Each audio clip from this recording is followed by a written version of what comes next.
আসসালামু আলাইকুম সুপ্রিয় দর্শক, সবার কী অবস্থা? হাজির হয়ে গেলাম দীপ্ত টিভির নিবেদিত দেনা পাওনা নাটকের ৩১০তম পর্বে কী সব ঘটতে চলেছে তার অগ্রিম আপডেট নিয়ে। এই পর্বটি কেউ মিস করবেন না, কারণ এই পর্বে আপনারা দেখতে পারবেন পারিকে দেখা যাবে সে যখন সমস্ত অপমান ও দায়ভার মাথায় নিয়ে ওই বাড়ি থেকে বেরিয়ে যেতে শুরু করবে, ঠিক তখনই সেখানে ইরফানের মা এসে পারিকে থামিয়ে দিবে।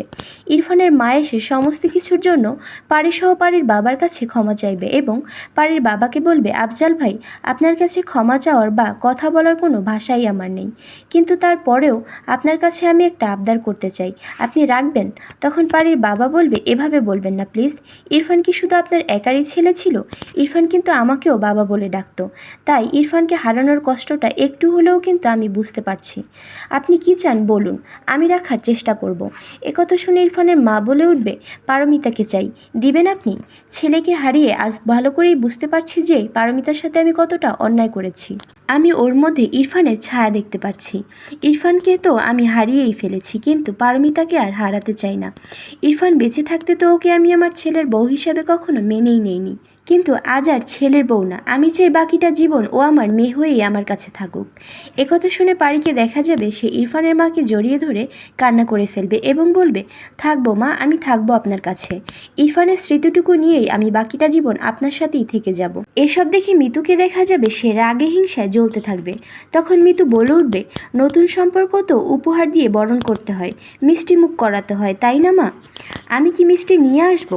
একথা শুনে আরমান বলে উঠবে, ছি মিতু, তুমি কি বলছো এসব? তুমি কি ভুলে গেছো আমরা মাত্র ইরফানকে কবরে শুয়ে রেখে এসেছি?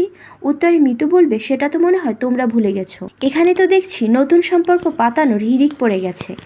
একথা শুনে ইরফানের মাকে দেখা যাবে সে রাগান্বিত চোখে মিতুর দিকে তাকিয়ে থাকবে। আর অন্যদিকে আপনারা দেখতে পারবেন নাদিয়াকে দেখা যাবে সে এবার সব কিছু গুছিয়ে তাদের বাড়ি থেকে চলে যেতে শুরু করলে ঠিক তখনই সেখানে পুলিশের লোক চলে আসবে।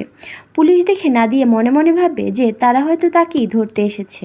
তখন পল্লব পুলিশ কেন তাদের বাড়িতে এসেছে সেটা জানতে চাইলে পুলিশের লোকেরা বলে উঠবে, এটা কি আফজাল সাহেবের বাসা? আফজাল সাহেব কোথায়? ওনার নামে অ্যারেস্ট ওয়ারেন্ট হয়েছে, ব্যাংক জালিয়াতি মামলায় ওনার নামে মামলা করা হয়েছে, তাই আমরা ওনাকে অ্যারেস্ট করতে এসেছি। আর এছাড়াও থাকছে আশ্চর্য সকল ঘটনা। সুতরাং সবাইকে দেনা পাওনা নাটকের আগামী পর্ব দেখার আমন্ত্রণ রইল। ধন্যবাদ।